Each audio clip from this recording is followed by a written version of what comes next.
चलो नमस्कार विद्यार्थी मित्रों, આપણે વર્તુળના દાખલાઓ જોઈએ છીએ। હવે યાદ રાખજો, એક ચક્રીય ચતુષ્કોણના દાખલા પણ આવે કે એબીસીડી ચક્રીય ચતુષ્કોણ છે। એબીસીડી ચક્રીય ચતુષ્કોણ છે।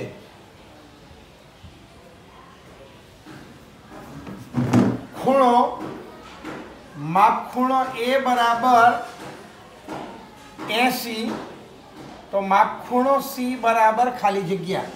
સાંભળી લેજો, ચક્રીય ચતુષ્કોણમાં સામસામેના ખૂણા પૂરક હોય। પૂરક હોય એટલે બંનેનો સરવાળો 180 થાય। મગજમાં રાખજો, આ ચક્રીય ચતુષ્કોણ, એમાં આ એ ખૂણો આપણને 80 આપ્યો છે અને આ સી શોધવાનો છે।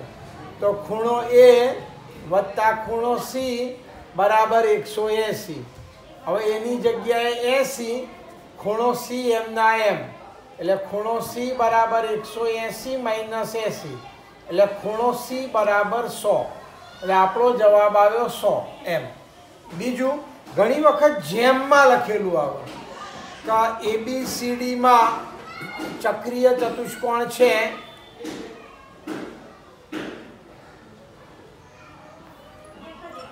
ખૂણો એ જેમ ખૂણો સી બરાબર 2/3, તો ખૂણો એ બરાબર ખાલી જગ્યા। જેમ આવે ત્યારે સમજી લેજો આપણે પાછળ એક્સ લખવાનું। આ ચક્રીય ચતુષ્કોણ છે એબીસીડી। હવે આ ખૂણો એ આ 2 છે તો 2x કહેવાય, અને ખૂણો બી આ ખૂણો સી અહીંયા 3 છે તો 3x। હવે બંનેનો સરવાળો 180, એટલે ખૂણો એ વત્તા ખૂણો સી બરાબર 180। એની જગ્યાએ 2x, સીની જગ્યાએ 3x બરાબર 180, એટલે 5x બરાબર 180, એટલે x બરાબર 180 ના છેદમાં 5। અહીંયા 5 તરી 15, 5 6 30, એટલે x બરાબર 36 આવ્યું। હવે આપણને x બરાબર 36 આવ્યું। હવે જે ખૂણો શોધવાનો કીધો હોય, આપણને એ ખૂણો કીધો છે, તો ખૂણો એ બરાબર 2x, એટલે અહીંયા 2 ગુણ્યા 36, એટલે જવાબ આવ્યો 72। 36 દુ 72, એટલે ખૂણો એ બરાબર 72, એટલે આ પ્રમાણે આવે ચક્રીય ચતુષ્કોણમાં 72। ઓકે। હવે કોઈક વાર ચક્રીય ચતુષ્કોણની અંદર તમને જેમ લખેલા પણ આવે, જેમ કરીને પણ આવે। જુઓ આ રીતના,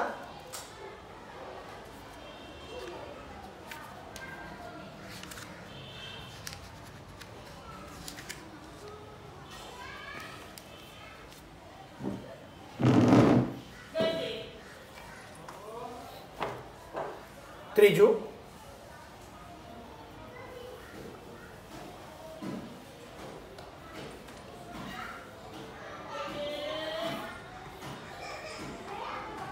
ચતુષ્કોણ PQRS ચક્રીય ચતુષ્કોણ છે।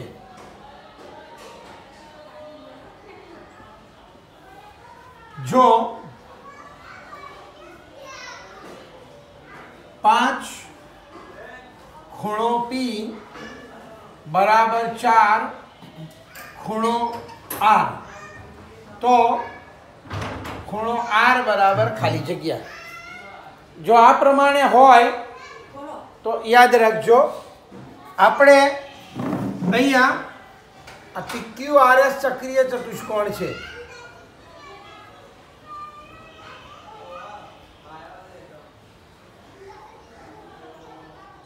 આ PQRS, એટલે અહીંયા P અને R સામસામેના ખૂણા થયા। હવે અહીંયા આવું આપેલું છે, જેમ નથી આપ્યું। 5 ખૂણો P બરાબર 4 ખૂણો R આમ લખેલું છે। તો આપણે શું કરવાનું, ખૂણા એક બાજુ લઈ લેવાના. એટલે આ ખૂણો P છે એના છેદમાં ખૂણો R, એટલે અહીંયા 4 છે એના છેદમાં 5. આવડી લેજો. અહીંયા મોટા ભાગના છોકરા ભૂલ કરી નાખે. અહીંયા P ના છેદમાં R બરાબર 5 ના છેદમાં 4 લખી નાખે. એટલે આપણે ચોકડી ગુણાકાર કરી જોવાનું. આમ ગુણાકાર કરીએ એટલે 5 ખૂણો P થાય, અને આમ ગુણાકાર કરીએ એટલે 4 ખૂણો R થાય. એટલે આપણે ઉપર જોવાનું તો 5 ખૂણો P અને 4 ખૂણો R છે કે નહીં એ પહેલાં આપણે ચેક કરવાનું. એટલે યાદ રાખજો, કારણ કે આમાં મોટા ભાગના છોકરા ભૂલ કરે છે. એટલે હવે આના આધારે આપણે લખી શકીએ કે આ ખૂણો P બરાબર 4x અને ખૂણો R બરાબર 5x. હવે આ નામ જેમ થઈ ગયા કહેવાય. અને પછી આપણે લખવાનું તો ખૂણો P વત્તા ખૂણો R બરાબર 180. Pની જગ્યાએ 4x, Rની જગ્યાએ 5x બરાબર 180. એટલે 9x બરાબર 180. એટલે x બરાબર 180 ના છેદમાં 9. એટલે 9 દુ 18, x બરાબર 20. હવે આપણને જે ખૂણો કહ્યું છે અહીંયા ખૂણો R કીધું છે, તો ખૂણો R બરાબર 5x. એટલે 5 ગુણ્યા 20, એટલે આપણો જવાબ આવ્યો 100. એટલે ખૂણો R બરાબર 100. ઓકે, આ પ્રમાણે પણ આવી શકે, યાદ રાખજો.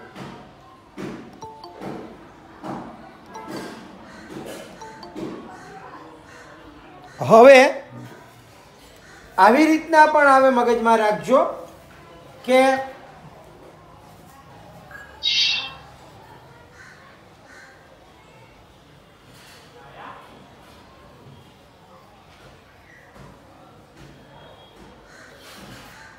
ચોથો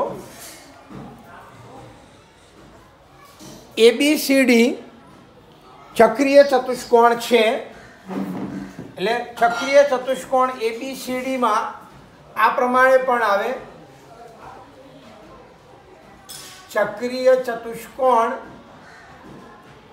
ABCD માં ખૂણો A માઇનસ ખૂણો C બરાબર 50. તો ખૂણો C બરાબર ખાલી જગ્યા. તો આપણે યાદ રાખવાનું આ આપણો ચક્રીય ચતુષ્કોણ.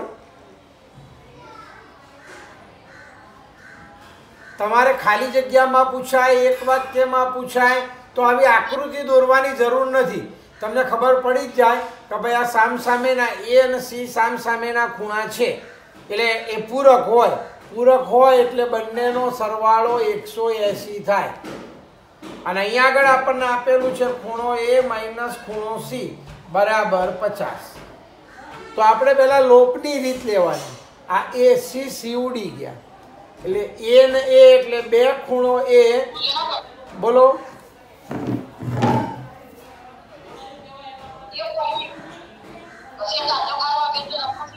હલો ભાઈ, સ્પીકર બંધ રાખો. બે ખૂણો A બરાબર અહીંયા 230 થયું. આ બગડો છેદમાં જાય એટલે ખૂણો A બરાબર 230 ના છેદમાં 2. ખૂણો A બરાબર 115. અલ્યા સ્પીકર બંધ કરી દો. એટલે આ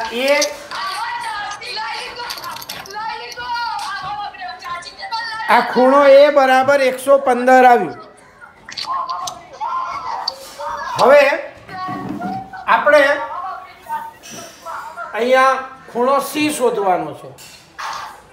તો ખૂણો A વત્તા અહીંયા ખૂણો A વત્તા ખૂણો C બરાબર 180. એમાં A ની જગ્યાએ 115 વત્તા ખૂણો C બરાબર 180. 115 સામે જાય, 180 માઇનસ 115 એટલે ખૂણો C બરાબર 65. એટલે આપણે અહીંયા 65 જવાબ આવ્યો. હવે તમે જો આ રીતના ના કરો તો આની એક બીજી રીત પણ છે, યાદ રાખજો. આપણે આ લખ્યું કે ખૂણો એ વત્તા ખૂણો સી બરાબર 180 અને ખૂણો એ માઇનસ ખૂણો સી બરાબર 50. હવે યાદ રાખજો, જો તમારે ખૂણો સી શોધવાનો હોય તો આપણે અહીંયા ખૂણા એનો લોપ કરવાનો. હવે એનો લોપ કરવો હોય તો બંનેના નિશાન સરખા છે, તો આપણે નિશાન બદલી દેવાના. આ માઇનસ પ્લસ અને માઇનસ એટલે આ એ ઉડી ગયા. અને હવે ખૂણો સી ને ખૂણો સી એટલે 2 વખત ખૂણો સી 180 માંથી 50 જાય એટલે 130. એટલે ખૂણો સી બરાબર 130/2 એટલે ખૂણો સી બરાબર 65 એમ ડાયરેક્ટ મળી જાય. એટલે આ રીતના પણ આપણે કરી શકીએ, મગજમાં રાખજો. હવે આ ચક્રીય ચતુષ્કોણની વાત હતી, બરોબર? એટલે ચક્રીય ચતુષ્કોણમાં આ રીતના તમારે ખાસ ખૂણો 2 સામસામેના ખૂણા આવે તો તમારા મગજમાં બેસાડી દેવાનું કે એનો સરવાળો 180 થાય, એટલે એકબીજાના પૂરક હોય. આ યાદ રાખજો. હવે એ પ્રમાણે આવે કે આ આપણે ચતુષ્કોણ વર્તુળની અંદર હતો. હવે ચતુષ્કોણ વર્તુળની બહાર હોય એને પરિઘત કહેવાય, આ અંતર્ગત કહેવાય. આ તો એને ચક્રીય ચતુષ્કોણ એવો શબ્દ ન વાપરે અને આપણને એમ કે ચતુષ્કોણ ABCD એ એક વર્તુળમાં અંતર્ગત છે.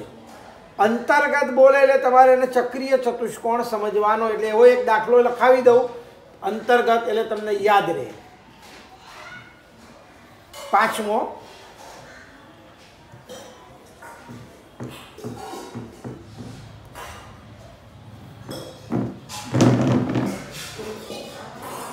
ચતુષ્કોણ ABCD એક વર્તુળમાં અંતર્ગત છે.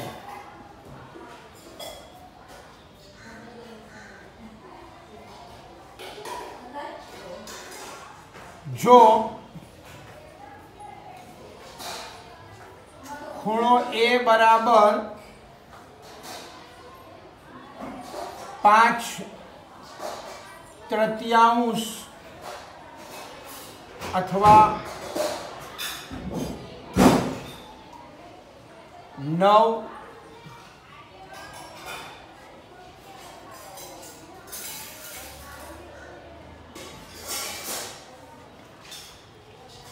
11/7 ખૂણો સી, તો ખૂણો સી બરાબર ખાલી જગ્યા.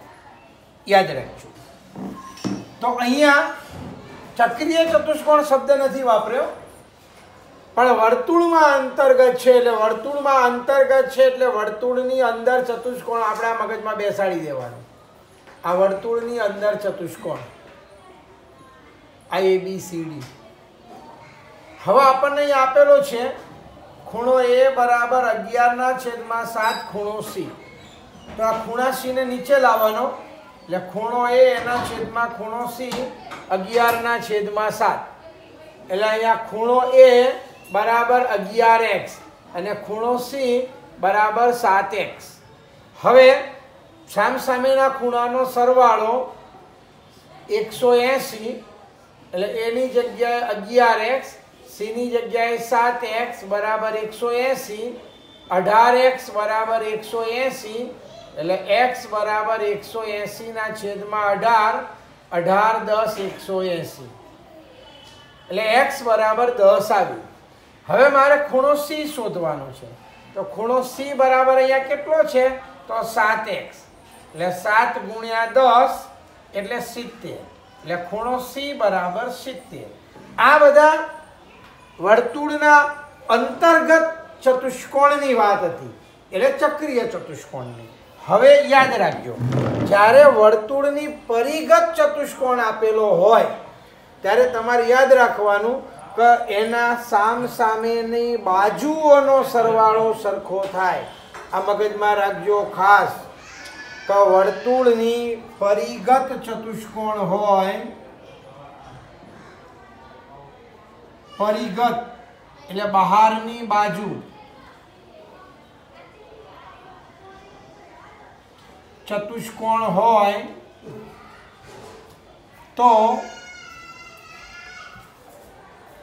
સામ સામેની બાજુઓનો સરવાળો સમાન થાય. યાદ રાખજો. જો આવી રીતના છે તો અહીંયા ચતુષ્કોણ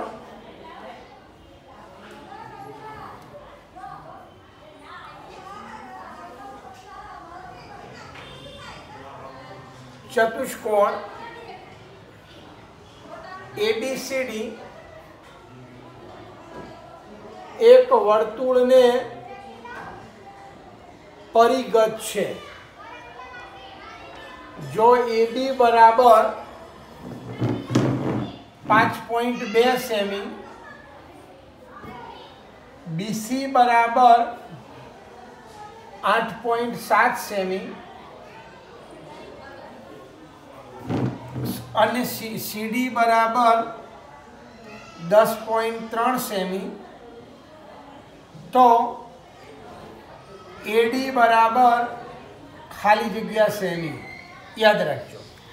આવી રીતના આવે એટલે આપણે સમજી લેવાનું કે આ વર્તુળને પરિગત છે એટલે વર્તુળની બહારની બાજુ આ ચતુષ્કોણ છે. પરિગત એટલે બહારની બાજુ આમ. એટલે હવે આ ABCD એમાં AB બરાબર 5.2, BC બરાબર 8.7, CD બરાબર 10.3, તો AD શોધવાનું છે. તો યાદ રાખજો સામ સામેની બાજુઓનો સરવાળો સરખો થાય એટલે જે શોધવાનું છે પહેલા એટલે AD વત્તા BC બરાબર AB વત્તા CD. હવે AD એમના એમ આ BC ની જગ્યાએ 8.7, આ 5.2, 10.3 એટલે આ બંનેનો સરવાળો 15.5. આ સામે જાય -8.7 એટલે અહીંયા AD વધ્યું. તો 15 માંથી 7 જાય એટલે 8 અને 14 માંથી 8 જાય એટલે 6 એટલે AD બરાબર 8.6 સેમી. આ પરિગત થયો. એટલે આ યાદ રાખજો. પરિગત હોય તો સામ સામેની બાજુઓનો સરવાળો સરખો થાય. બરોબર. હજુ એક આપણે જોઈ લઈએ. આવો અને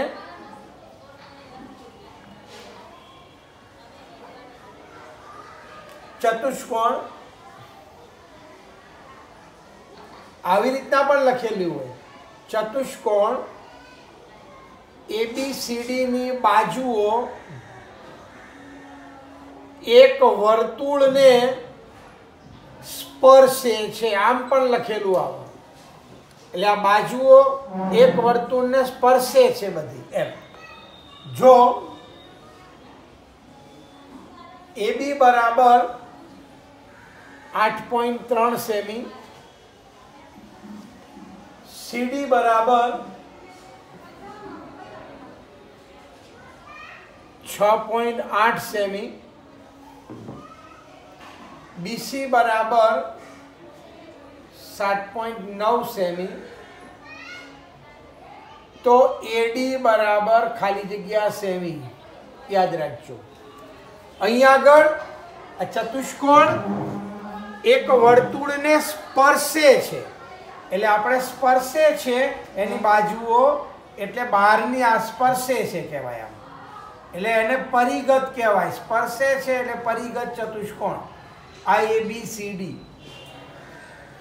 હવે AB બરાબર 8.3, CD બરાબર 6.8, BC બરાબર 7.9, તો AD શોધો. એટલે અહીંયા એડી વત્તા બીસી બરાબર એબી વત્તા સીડી. હવે એડી આપણે શોધવાનું છે એટલે એમના એમ બીસીની જગ્યાએ 7.9, આ 8.3 અને 6.8 એટલે 8 અને 6 14 અને 1 15.1. આ સામે જાય -7.9 એટલે એડી. અહીંયા 11માંથી 9 જાય એટલે 2 અને 14માંથી 7 જાય એટલે 7 એટલે 7.2 સેમી. એડી બરાબર 7.2 સેમી. એટલે આ 7.2, આ 6.8. એટલે આ ખાસ અગત્યના બોર્ડમાં આવા પૂછાઈ ગયા છે દાખલાઓ, એટલે યાદ રાખજો. આ